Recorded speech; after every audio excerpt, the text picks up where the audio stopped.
What if the one thing keeping you stuck is the way you think? Welcome to Change Your Mind with Chris Ashley, the podcast where science meets spirituality and mindset becomes your most powerful tool for transformation. I'm Chris Ashley, author of Change Your Mind to Change Your Reality, trained speaker and lifelong seeker. For years, I battled trauma, depression, anger, chronic illness, low self-worth, and the weight of old stories. Until I discovered how to rewire my mind, reconnect with my divine nature, and consciously create a new reality from the inside out. This show is here to help you do the same. Each week, we explore the intersection of personal development, spirituality, and science, diving into topics like healing, emotional mastery, entrepreneurship, resilience, and the quantum nature of reality. You'll hear powerful stories, gain practical tools, and real conversations that will help you change your perspective, get unshakable confidence, and live the vision your soul has always known is possible. Whether you're navigating a major life shift, building your dream business, or seeking deep healing and alignment, you're in the right place. So if you're ready to break through, take back your power, and create a life on your terms, this is your moment. Let's break free from the patterns that hold us back, awaken to who we truly are, and rise. Your transformation starts now.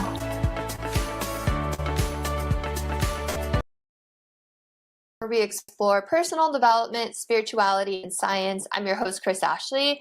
I'm really excited. I have an amazing chiropractor today. We're going to talk about all her techniques, and as always, the conversation is going to go in a million different places that I didn't even expect, but it always ends up somewhere amazing that someone out there listening needed to hear. So a couple quick announcements before we get started. Head over to the links in the show notes. You are going to find a lot there. You'll find ways to connect with my guest. You'll find ways to connect with me on social media. You will find a link for my book, Change Your Mind to Change Your Reality. It was endorsed by 3 people from The Secret: Bob Doyle, Marcy Shimoff, Michael Beckwith. It was also endorsed by Anita Morjani, who wrote Dying to Be Me, and John Gray, who wrote Men Are From Mars, Women Are From Venus. You will find ways to sponsor the podcast, to get some free downloads, ways to connect with me as far as courses and coaching goes. And what else? Oh yeah, this podcast is part of the Los Angeles Tribune Podcast Network. We're doing a lot in personal development. Come join us. All right. With me today, I have Dr. Teshna. So Dr. Teshna embarked on a remarkable journey in chiropractic care. She earned her Doctor of Chiropractic degree in 1986 from Palmer College of Chiropractic in Davenport, Iowa, and has worked with thousands of patients since then. Driven by a thirst for knowledge, she pursued countless additional trainings and seminars, as well as developing her own innovative techniques.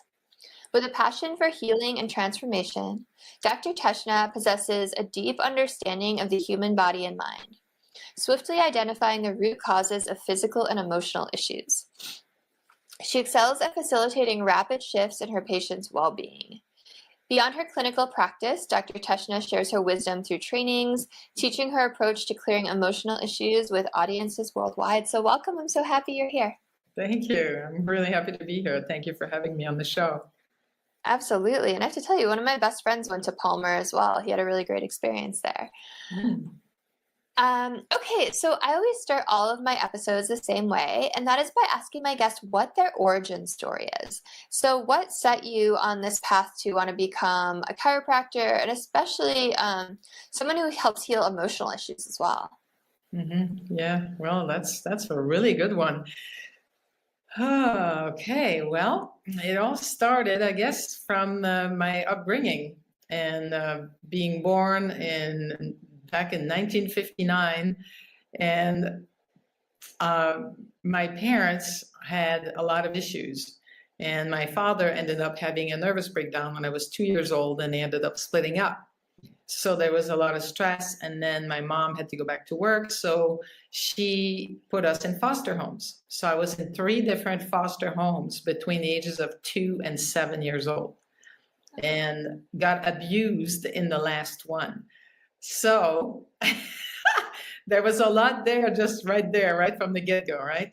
And then my mom and I were like this, not because we didn't love each other, but because we didn't understand each other. And my mother was very nervous and anxious, and she would get very critical and angry and that type of thing. So there was a lot of conflict. So I always was fascinated with wanting to be healthy. So I was born with that desire to be healthy. I was thinking mostly physically. And so I ended up going into, first of all, at 17, I started doing yoga and meditation, and I became vegetarian at 17. And this is in 1977, I mean, 1978, right? Nobody, I'm from Quebec. Nobody was vegetarian. Hardly anyone knew anything about yoga. Forget about meditation. I mean, I'm a trailblazer, right? And then I ended up going to physical education, and I got a bachelor degree in physical education. And that's what I wanted to do because I was into health. So I was already doing the food thing. I was exercising, I was meditating and doing yoga and all this stuff. So I thought, if I teach people how to exercise so they can be healthy, then that's what I want to do. But then during that training, I was part of advanced yoga classes, and one of them, I was doing a headstand, and I fell out of it wrong, right, backward, right on my like T1, T2 area, and it really hurt, and I couldn't breathe, and all of a sudden I came back, and I thought it hurt, but I thought it was going to be okay. But what happened is like 3-4 months down the line, I started having these really sharp pain on my shoulder, right here and right here, as if a knife was coming in every time I took a breath in, and it was getting worse. So I went to the doctor, and he took my urine and my blood pressure and my blood samples and all that, and told me to come back in a week. And I'm like, in a week? You don't understand. Every breath I take is excruciating. He said, I don't think we can do until we have the test result. Of course, I go back there a week later. They told me my blood pressure was perfect, my blood picture was perfect, and my urine was perfect. So there was nothing wrong with me. It was all in my head. And I said, so infuriating. Right, I know exactly. And here I am, like, I'm 20 at that time, right? And I have this excruciating pain every time I'm breathing in and out. And so I thought, well, I didn't know what else to do. So I thought, well, I'll go to my yoga class and see if I stretch it, maybe it's going to help. But I was in so much pain, I could barely do anything. And one of my friends in the class noticed that. After the class, she came to me. She said, what's going on? And I told her, and she says, well, why don't you go see a chiropractor? Like it was the most obvious thing in the world. We're talking about, we're like in 1980, right? In 1980 in Quebec, nobody knew anything about chiropractic. I didn't know what chiropractor did at all, and I didn't know anyone who went to one. And this person happened to have a chiropractor. And so she gave me his name. And it's so funny because his name was Alain Corps, C-O-R-P-S. If you translate that in English, it's Alan Body. So that's the name of my first chiropractor. Wow, he was like meant to be. Exactly, that's what I mean. It's so funny. So I went to see him, and he took an X-ray of my spine there, and he showed me how it had been displaced. Like my T1 was like this over on the side, and that's why it was so painful. And so he said, "Did you ever like have any injuries there?" And I said, no, because you know how it is, like you don't remember these kinds of things. And after he adjusted me, I remembered that I had fallen from that headstand, and I said, could I have done it? And he said, yeah. And so right after the first adjustment, he was using activator. I already felt 50% better. And after like 2 or 3 more adjustments, I was 100% better. And I was so excited that I found somebody who actually could help me. And it wasn't with drugs, and it wasn't with surgery, and I wasn't being told it's all in my head, right? So I was really excited. I said, I have to become a chiropractor. I want to be able to do this for other people, because I realized it didn't matter how well I ate, how much I meditated, how much I stretched, how much I exercised. If I had subluxations in my spine, I couldn't be 100% healthy. So I decided to go to chiropractic college at Palmer College in Davenport, Iowa. That was a big deal because my first language was French. And so this was all in English. And so I had a lot of things to do to make that happen. And I did. And so is that enough of an origin story? I love that story. That's a great story. Props to you for being so ahead of your time, practicing yoga and meditation at a time where like really was not widespread at all. No. Yeah, and that's amazing. And I'm sure your body is like so grateful and your mind is so grateful for all of that. So, you started off telling about the trauma you went through. Like, I can't even imagine as a 2-year-old being put in that like breaks my heart. I have a 1-year-old in the other room and I'm like, oh my God, I can't even imagine.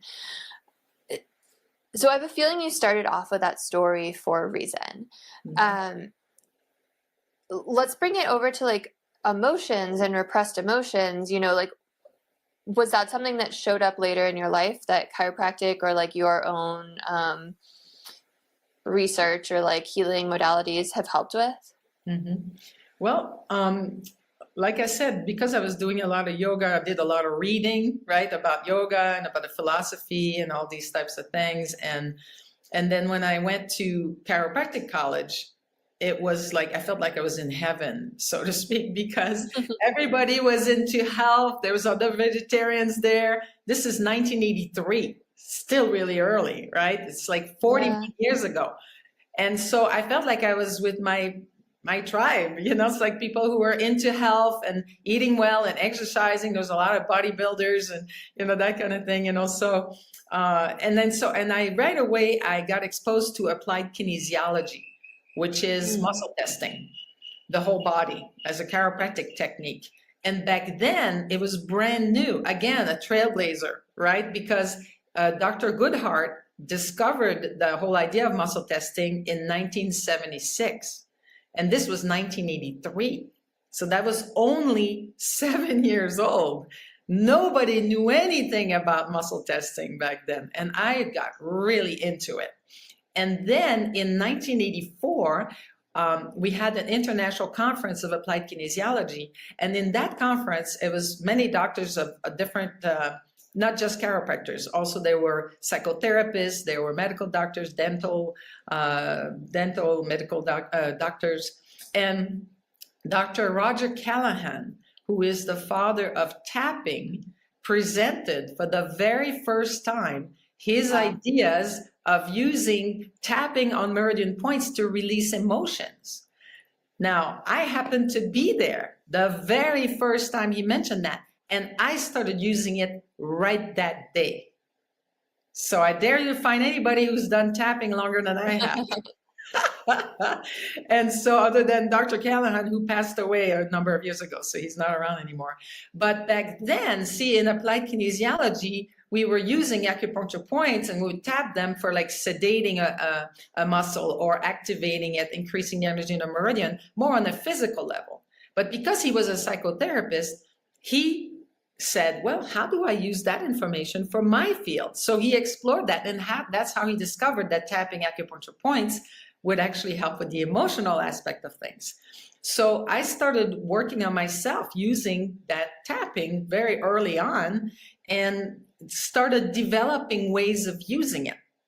And then in 1987, I was at another conference that was a total body modification, which is an advanced form of applied kinesiology in Hawaii, and Dr. Scott Walker, who is the father of neuro-emotional technique, happened to be there. You know that? You know about that? I just got it done for the first time like a month ago. Well, there you go. So he happened to be there and present his ideas about neuroemotional technique for the very first time. And again, I was there and I started using his principles right away. And then when he started teaching it, I took all his seminars and I became certified in NET and all that. And I love NET and it's a great technique. However, it's only available for practitioners. You can only take those trainings if you're already a doctor of chiropractic or a medical doctor or a psychotherapist, that kind of thing. And I wanted to be able to teach my patients simple techniques that they could use on themselves. So so I ended up creating a technique that's a combination of muscle testing and tapping and holding pulse points and using neurovascular reflexes. That is and also like NLP. I also took an NLP training, like a master NLP practitioner, and elements of that. And so just like a little bit of different things, and then my own inventions of how to use these things. And it became a very powerful technique that I started teaching to my patients way back when. The first version of that was probably I taught it 35 years ago. And then I continued on teaching it and improving it and discovering new things. And then when I had been married, I met my first husband in chiropractic college at Palmer College. And we were together for 20 years. And after we were together for 18 years, we had a child.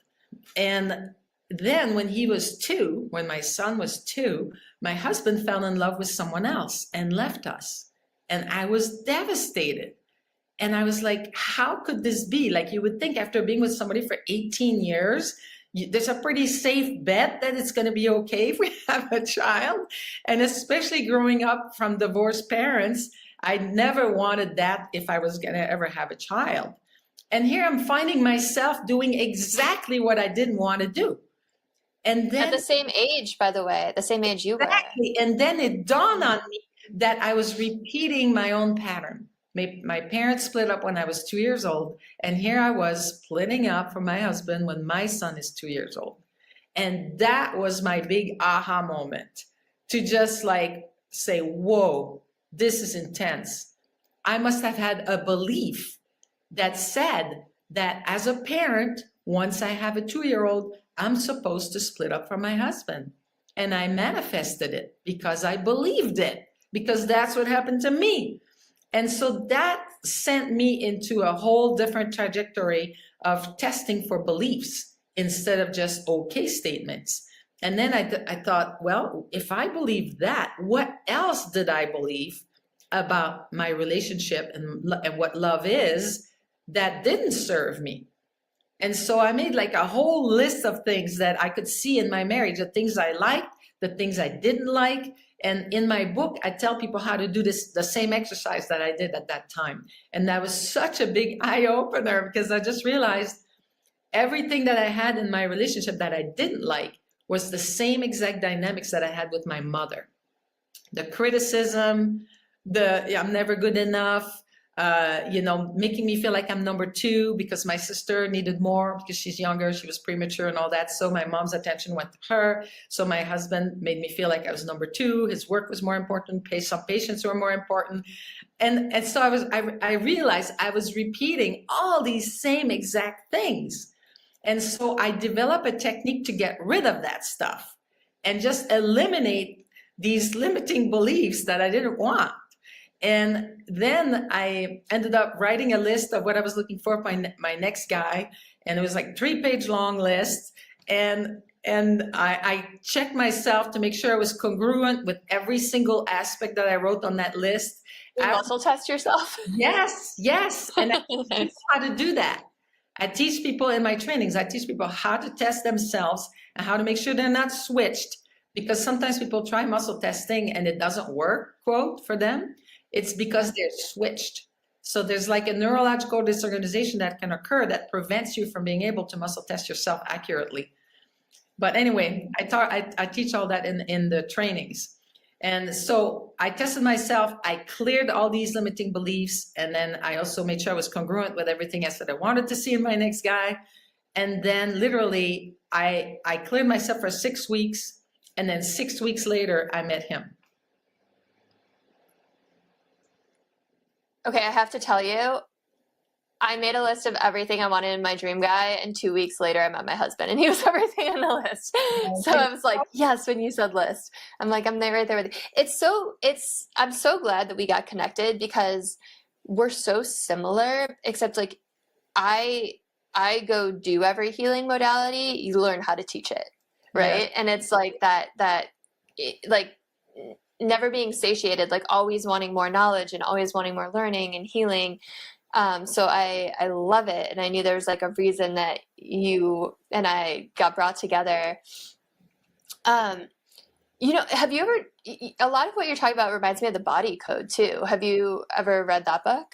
I haven't actually read Or the that. Emotion Code? No, I haven't. I don't think I have actually read the whole thing. Somebody gave me the book and I scanned it. But what I do is so much further than that. It's like, Yeah. it's that on steroids. Actually, I would It say, reminds me of it because it's like muscle testing and you can do it on yourself and it gets rid of belief systems and emotions and all of those things. But it also reminds me, the Emotion Code reminds me a lot of the, what's it called? The emotional what is it? The technique. NET? Yeah, neuroemotional technique. Okay, so I'm like so excited by how much you said. Can you run through like your technique? Like what does it look like? Yeah. Do you have something you're stressed about right now? I Yeah, don't I'm need to trying to know get, what it is. I don't need to know what it is. okay. So you have something you're stressed about right now? I do, yeah. Okay. And at the same time, whoever's watching, think of something you're stressed about and then rate yourself from like 0 to 10. Where's the stress level? So where's your stress level right now? Probably like a 7. A 7. Okay. So let's have you, so I'm going to teach you some of the points we're going to use. Sometimes I use Okay. pulse points. Sometimes I use tapping points. Okay. So we're going to use the pulse points. So the pulse points, the first point is right there at the crease of the wrist on the thumb side. Yeah, that's it. Okay. Second point is right next to that, Okay. going vertical. Yeah. Third point is right next to that. Okay. And you're a little too far in the middle. You want to be more on the side, so you're on the pulses. If you press, you'll feel your pulse. Yep. So I know you're on the right place. Those are called pulse points. They've been discovered like 5,000 years ago by acupuncture people, okay? And then we also have point 0, which is point 0 is right here at the base of the thumb. Okay. Yes. Like there. Okay. And the way we're going to hold these points is just like in the NET. You're going to put your hand, the back of your hand face like that. You're going to curl your fingers around it like this so you can reach the point from this direction. Okay. Okay. Am I at the right spot then? Yeah. And then just hold all 3 points at first. All 3 points at first.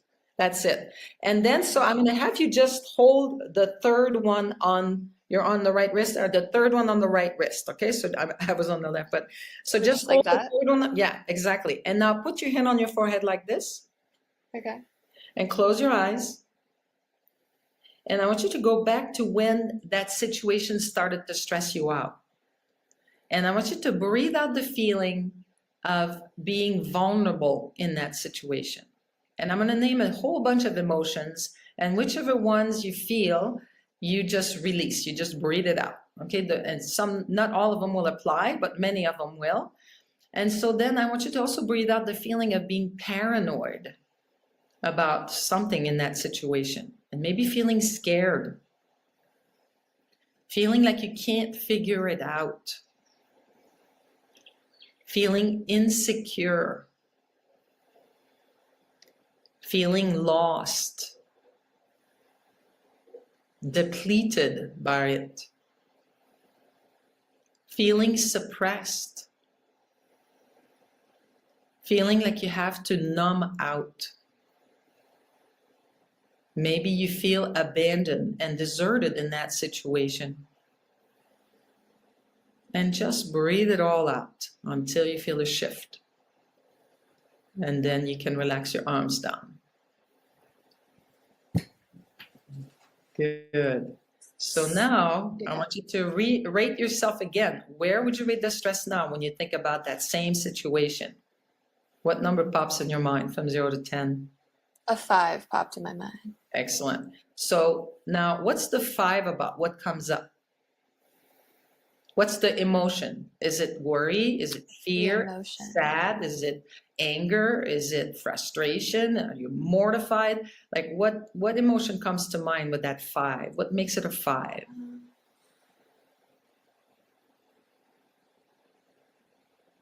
I guess it's frustration and anxiety. Would it help if I told you what it is, or do you not want to know? Oh, yeah, no, that's fine. If you don't mind sharing it, you can say.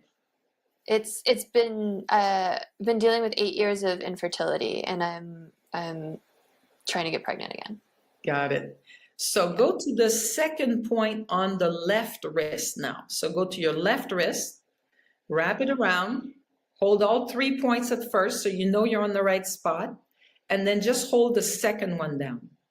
Am I on the right spot? Yeah, just the second one. Middle finger. I'm just trying to feel for I'm like, how do I do that? Okay. And just put your hand like this again. That's it. And close your eyes and go back to when it first started to frustrate you, that you've been trying to have a child and it's not happening. And just breathe out the feeling of frustration and feeling like it doesn't make any sense and feeling depressed about it and emotionally repressed, feeling betrayed by your own body, feeling bitter, feeling aggravated, irritated, feeling like it doesn't make any sense. And just letting it all go until you feel a shift. And then you can relax your arms down.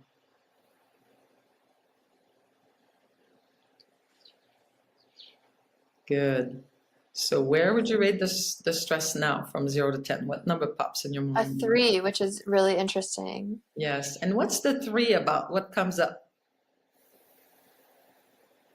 What's the emotion or the feeling or the thought? I guess like sad. I think like it was hard for me to feel all those emotions that quickly when you were saying it. But when you said like betrayal, I was like, ooh, that one like cut me. Like that one made me tear up a little bit. So Yes. I guess like a little bit of sadness and a little bit of that. Yes. So what I find is that you don't really need to focus so much on each of the emotions. You just listen, and your right brain is just clearing them as you hear them. And some of them will be more, like you said, just like you feel it more. So then just feel that and breathe it out. Okay. So now we're going to go on the first point on the right wrist. First point on the right wrist. And put that on your forehead. Is it like right here or is it down here? Right at the crease. Right at the crease. So right That's there. it. Right there. And put that on your forehead. Oh, I feel the pulse now. Like a little bit more. So you want to be, just go a little bit more around. So you want to be, so that you're touching it like this. That's it. Okay. And now put that on your forehead. And let's have you breathe out the feeling of sadness that you feel about this, that you so want to have another child and you've been really trying hard and you're feeling sad that it's not happening. And feeling grief, feeling like crying, anguish, cloudy thinking, feeling defensive about this happening, yearning for another child, feeling dogmatic that you should be able to have another child and you don't understand why it's not happening. Feeling compelled to perfection, and this doesn't feel perfect, so it's stressing you out. And just breathe it all out, all that sadness until you feel a shift, and then you can relax your arms down. It's amazing that you know what emotions to call out. Like, like each meridian relates to very specific emotions, and I teach that in my training as well. Yes. Wow. This comes from acupuncture, from the Chinese medicine. It's been known forever. You know, this, I'm not inventing that. So where would you rate the stress now when you think about this from 0 to 10? I feel like it's like a 2. A 2. And what's the 2 about? What comes up?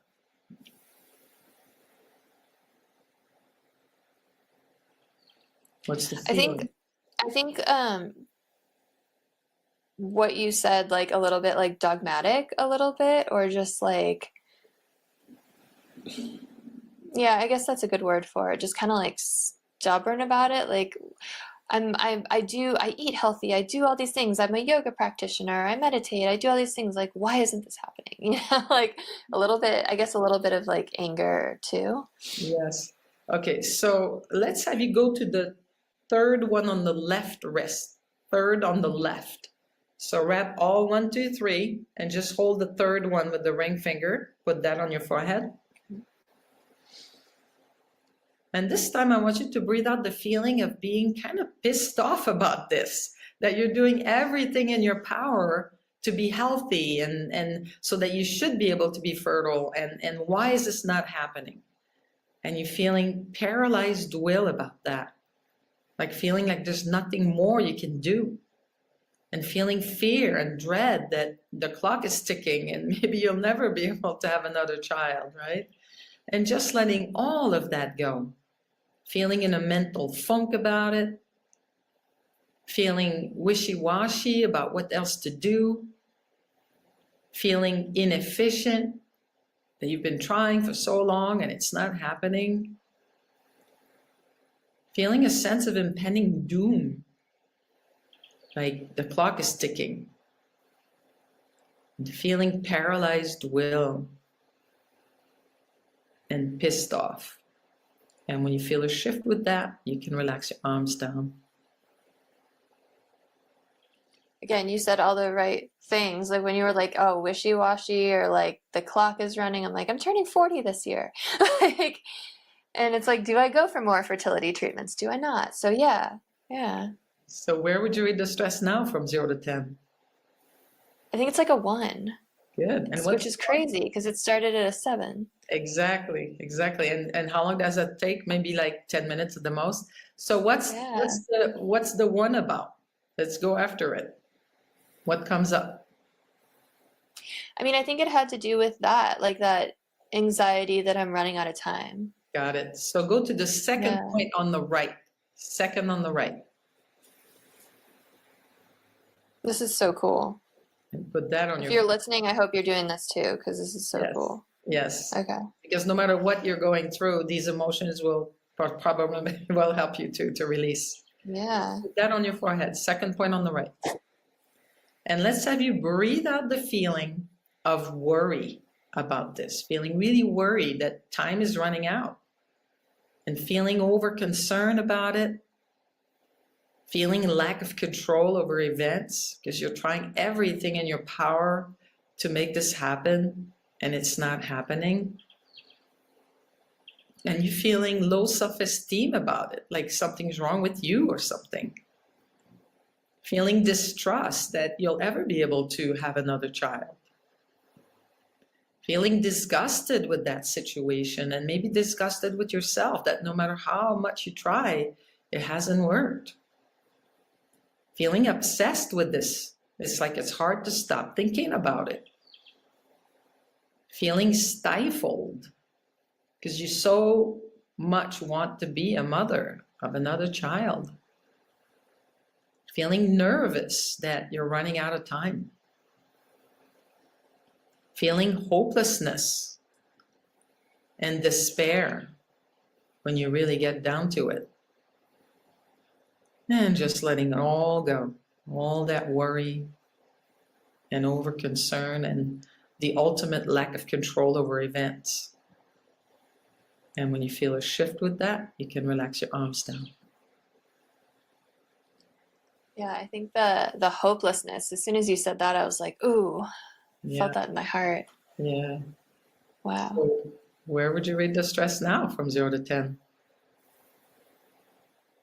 I don't know. It's like under a 1 for sure. Good. Excellent. Yeah. And if I was going to do a session with you, which I would be happy to do, we can keep working on that, because I also teach people how to get rid of the addiction to the chemicals produced in your brain and body when you feel that hopelessness or when you feel that you're being betrayed by your own body.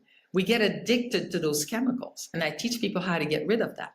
So like whatever your go-to emotion is, like some people, it's worry all the time. They're always worried about everything. Or other people, they're angry all the time, right? Other people they feel depressed or whatever it is, right? Anxious. And I teach people how to get rid of that very quickly. And usually you'll feel a relief in your body somewhere at the same time, because every meridian that relates to these emotions also relate to specific muscles, specific joints, areas of the spine, organs, so that if you have, like, say, a problem with your liver, there's probably a lot of anger that hasn't been expressed. And so it's all repressed in there and it's creating havoc.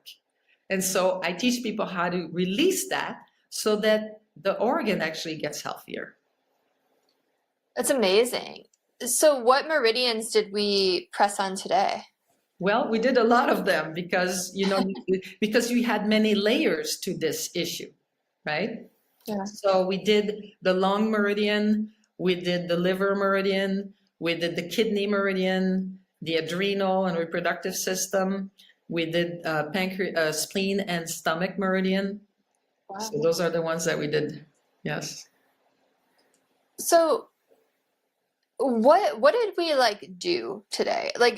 Did we clear emotions that are creating an energy blockage?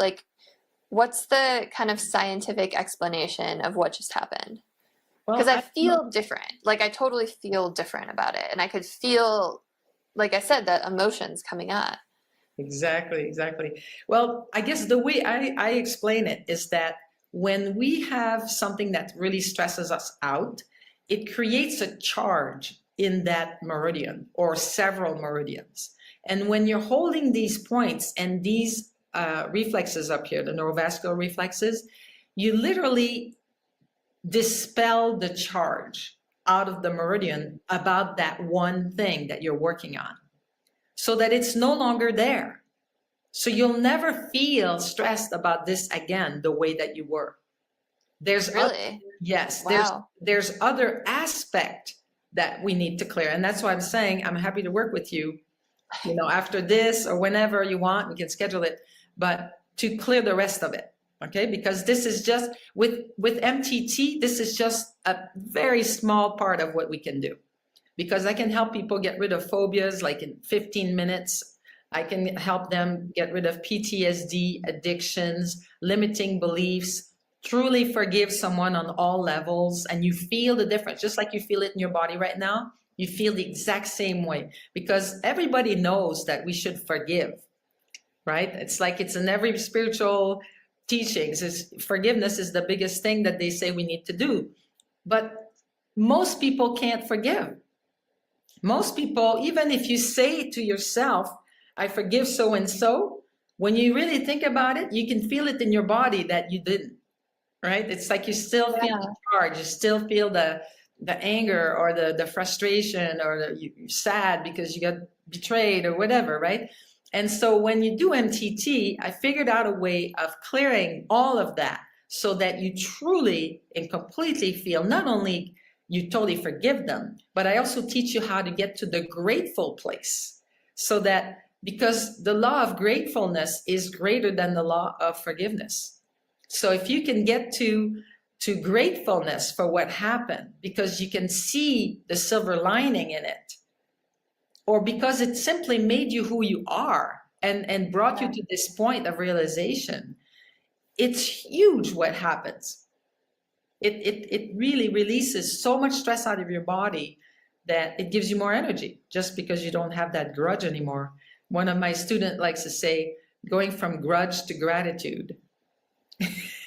And I love that. And I'm like, oh, that'd be a good episode title. Okay, well, I'm definitely going to book a session with you, because I'm so excited about all of this. So when you're not forgiving someone, is there that charge in your body too? And it just gets stuck in certain organs or meridians, or what is that? Because I'm thinking okay, just thinking about myself, I've done a lot of forgiveness work on people in the past, and I've come to a place where I'm grateful because I intellectually know that I'm the person I am because of it, and that A wouldn't have happened if B wouldn't happen. So, you know what I mean?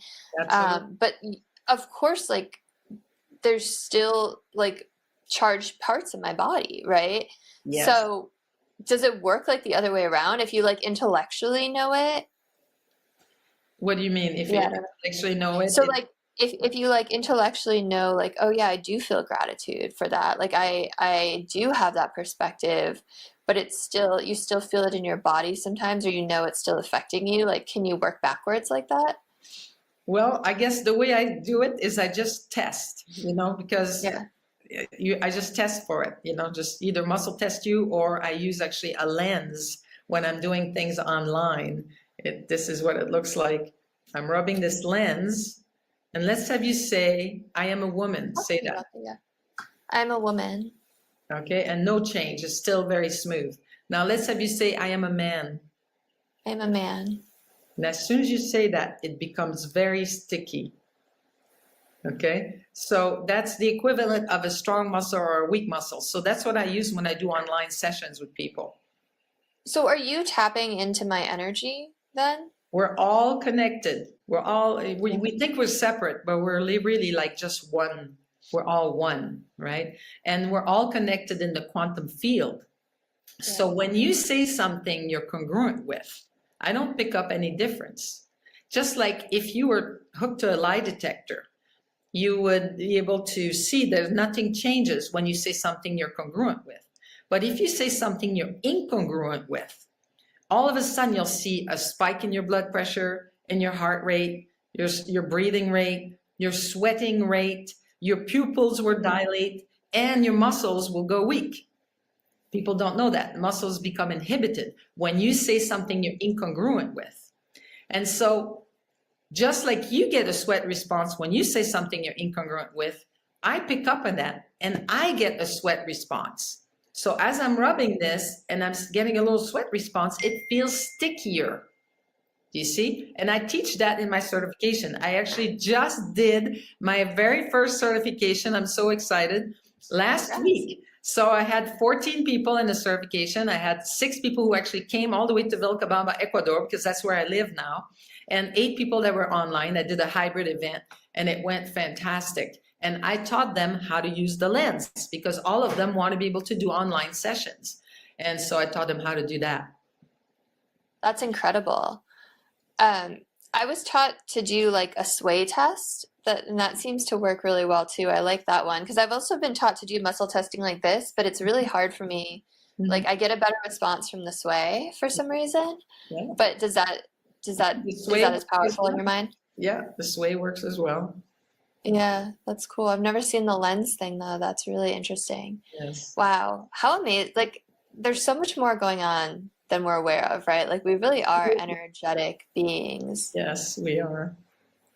So how does this work to clear out limiting beliefs? Because that's something else I got kind of excited about that you were talking about. Yes. So do you have a belief that you think that you have that's limiting you?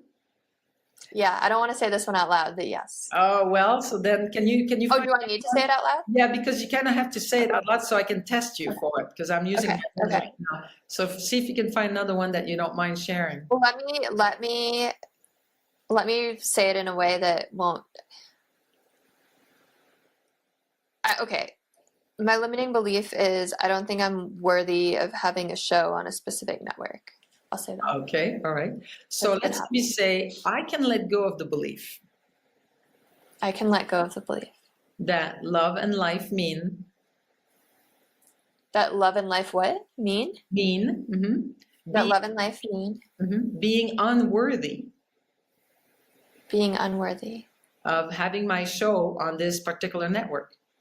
Of having my show on this particular network. And that's definitely showing up as weak. So if I was testing you, you would be going weak. Okay? If you do your sway test, It will show you that you're I have to stand to do it, but should I do it? Well, if you want, it's just another. Yeah, it's okay. I want to do it your way.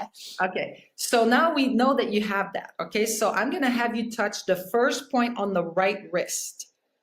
First point on the right wrist. So that was okay. Okay. And put that on your forehead. Close your eyes and go back as far back as it goes when you felt like somehow you were unworthy of getting what you really want. And breathe out the feeling of being dogmatic about that. and feeling sad about this, and grief, and crying, feeling anguish when you feel unworthy of having what you really want.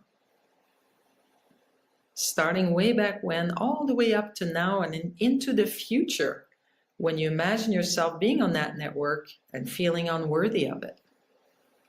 And just breathe that out, that belief, that love and life mean being unworthy of ever being on that network with your show, and feeling dogmatic about that, and sad, grief, crying, anguish, cloudy thinking, defensive, yearning, compelled to perfection, and unless you're perfect, you feel unworthy. And just let it all go until you feel a shift, and then you can relax your arms down. You know what's really interesting, and I forgot about this, but the same thing happened that one time I got NET, is this memory of like a friend who like ghosted me, who was like my best friend, and then just one day he stopped talking to me, and I still to this day have no idea. It came up and I got so sad, and that happened during NET too, and I'm like, how is that connected? But it's so interesting that it came up twice. Yes, and that could be that you felt unworthy of your friend's friendship, and that's why they ghosted you, you know, so that it just So going into that same meridian, touching that same program. So now let's have you say it again. Say, I can let go of the belief I can let go of the belief that love and life mean that love and life mean being unworthy being unworthy of having my show on this particular network. of having my show on this particular network. Good. So now you're testing strong on that. Okay. So that means you can let go of that belief that you're unworthy. Now, when we get together, I will clear the rest of that, because I need to clear the addiction you have to this, the stress around it, you know, forgive yourself, forgive them, you know, all of that. So we need to clear all of these things, and then it's you're not going to have that, and you're much more likely to attract what you want. Because when you feel unworthy, your vibration is that you feel unworthy. So of course they're going to pick up on that, and they're going to think you're unworthy. So you have to vibrate at the level that you want to be recognized at. I totally understand all of that, and I totally agree as someone who like has studied the law of attraction and all that a lot, but I have to just tell viewers, like, I feel different right now, like after that, which is crazy, because we just worked on that with one little point, and I don't know how to put it into words, but it feels like there's more of like a hardness, like it feels like firmer, like something inside of me. And everyone go get a session. What does MTT stand for, by the way? Meridian therapy and tapping, because I use both pulse points, which is more like meridian therapy, and then tapping, but it's a different tapping sequence than EFT. It's much shorter, much quicker, and it works really well, really fast. You don't have to do it several times. I mean, it's just incredible how quickly you're able to help people. I mean, are there any like really cool success stories you want to share? Like what's been the wildest? Oh my God, I have so many of them, but I'll tell you this one. A woman 2 years ago, she took my training, because I do a 3-day training where I teach people all these things, like how to clear limiting beliefs and how to clear phobias and addictions and PTSD and limiting, the whole 9 yard, right? So, and when I teach it, I always ask for a volunteer so I can demo it on. So I was working on the phobia protocol. So I said, is there anybody here that has a phobia they'd like me to work with as a demo? So this woman raised her hand, and I said, so what's the phobia? She says, I have a phobia of vomit. Ever since I was 6 years old, I will pass out if I see somebody have vomit. And she couldn't even write the word vomit. And she had tried everything. She had had that phobia for 44 years by the time I saw her. She had tried all kinds of therapies, you name it, nothing worked. She still had it. It was so bad that she wouldn't let anybody drive with her in case they got car sick and vomit. She had to leave like weddings, and if she went clubbing, she had to leave early before people would get drunk and possibly vomit. I mean, it was affecting her marriage. It was, it was just like crazy, right? And so weird and like specific and yeah, exactly. And she had had that ever since she was 6 years old, when her cousin vomited all over the kitchen, and she was so scared that it created a phobia for her.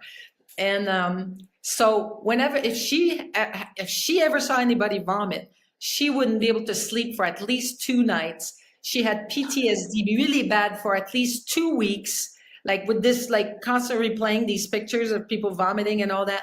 It was really like not good, right? So she didn't really think I was going to be able to help her. So I said, okay, let's start. So I start doing the procedure. I do the thing. 15 minutes later, the phobia is gone, just gone. Okay. She could write the word vomit if she wanted to. She could think about it. It wasn't affecting her at all. And now the proof is in the pudding, or I could say in this case, the proof is in the vomit, because a month later she went to a wedding, and it was all young people, and she could see they were all drinking and everything. Normally she would have been out of there at 7, but she was perfectly fine. She was sitting at a table talking with somebody and all that. She could see all these young people getting drunk. And then sure enough, a woman on the table next to her vomits. And she just looks at her with no emotion, like no charge at all, just none. And then she just felt compassion for her. And she kept doing whatever she was doing, and she went home like when she felt like it. And then she slept fine. She had, you know, normally she wouldn't have been able to sleep. She had no PTSD whatsoever. 15 minutes. That's a crazy story. Wow. And you did it just with like similar, like we did here, like on the meridians, and wow. Yeah, that's pretty amazing. Yeah, and then so this woman was just in my certification that we just did. So it's been over 2 years now, and she hasn't had any issues with vomit whatsoever. As a matter of fact, now she's getting certified. In this certification, I needed a demo for addiction. So she volunteered, and she had an addiction to social media. And getting all these likes and all that stuff. And she just needed to have that. And she would just like look at it all day and every day, and just like be really distracted from her work and everything. And so I worked with her. And again, in 15 minutes, we got rid of that addiction. And the next day, that was towards the end of the training. So after she was home, I think it was the day after, or maybe that day or whatever, she said the next morning she got 6 messages from people. And normally she would have been like right on it, like respond right away, and you know, because they like her and all this stuff. This time she looked at it and she said, I'm gonna have to respond to these people. I don't have time for this. And then she just did her day, and she didn't even check social media once in the whole day. That's amazing. And that's probably so much better for her mental health. Oh my gosh. That's really cool. Yeah. It's pretty powerful what you figured out. That's pretty amazing. Yes. Wow. Yeah, I thank you so much. You know, is there anything that we didn't touch on today that you really want to leave listeners with, or that you really want to like get out there into the world? Well, I guess what I want to say is that there's hope. If you're feeling stressed, if you can't forgive, if you have limiting beliefs and self-sabotage and phobias and addictions and PTSD, check MTT out, because it will help you. I mean, so far I've been able to help pretty much anyone and everyone that's come to take the trainings. And you can start with just doing the free group sessions that I do every Sunday. So every Sunday at 1 p.m., I do a free group sessions. Anyone can join. It doesn't cost you anything. You get to experience it for yourself, just like you just did. And then if you like that, I also offer a 1-day MTT immersion that's also for free. unless you want to do a VIP, like, which is $97, okay? And then because my goal is to put that tapping sequence in everybody's hands and at least teach them how to clear their stress with it. And also how to muscle test themselves so that they can access their subconscious and see how powerful that is. And then it's not for everyone, but people who really get this, they want to know the rest of it. And then I invite them to take my 3-day training or become a member. I have a membership as well where we meet every week and I help them clear all kinds of stuff. And we do that every week. And they also have access to the recorded course that I have. And people can also buy the recorded course if they wanted to. I teach the 3-day training 4 times a year. So my next one is actually on February 14 to 16, and it's 9 to 4. And it's a great training. People love it. And so if you want, you can go on my website, which is drteshna.com, drteshna.com, and then all the information is there. You can click on free group sessions, and then you go on there and you choose the date that you want, and then you get the Zoom link in your email, and then you can join the group, you know. And sometimes I have 40 people, sometimes I have 10 people, whoever shows up. My goal is to have 500 people on this call. I want 500 people every week clearing stress and forgiving somebody. Imagine the shift that can happen in a year, 52 times, right? If you clear, I mean, I have people that have come on that free call several times. When she first started, this particular woman I'm thinking about, she was in so much pain. She was so stiff everywhere. She couldn't walk. She couldn't move. And after doing a few sessions, the free group sessions, all of that went away. Wow. Just from clearing emotional stress and forgiving. It is so admirable. It is so admirable that you're doing so much. You're offering so much for free. I am, because that's my goal. It's my mission. It's my mission. Because once I discovered all these things and put it together, you know, like, sure, I could just teach my son and it stays in the family, right? My son is doing this work too. But it's like, that's not my goal. My goal is to put that tool in everybody's hands. And talking about my origin story, remember the stress I had with my mom? She was so stressed all the time and she was trying to be better. But she couldn't, she wasn't able to. No matter how hard she tried, she couldn't be less nervous. She couldn't be less anxious and less angry or critical or whatever, right? And she tried, but she couldn't. So my mission is to put this in the hands of every mother and father and child. I teach this to children. Children can do this. Imagine what the world would be like if we had every kid know how to hold their points and breathe out their stress or tap their points. And imagine if every parent had that tool so they can help themselves be less stressed and in turn help their kids. That's my goal. I have goosebumps from hearing you talk. Like it is so apparent what a big heart you have and that you're just on this mission to help people. And I just applaud you and I'm so grateful to have met you. I'm so grateful for this whole conversation and for the little session you gave me. And so people can attend the free group session more than once too? Yes, absolutely. You can come every week. That's the point. Just come every week and clear another stress. Just all right. Well, you'll probably see me there. That's amazing. And if you're listening, you literally have no excuse. Like, why wouldn't you go check this out? So. Exactly. And to me, the proof is in the pudding. If you do it once, you'll know how it works. And if it works for you, which it does for most people, then come back every week and clear another stress. Forgive another person. So what I do is I do 1 week, I help people clear stress. And 1 week, I help them forgive someone. And we just alternate like that every other week.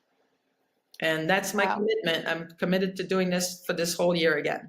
I've been doing it for almost 2 years now.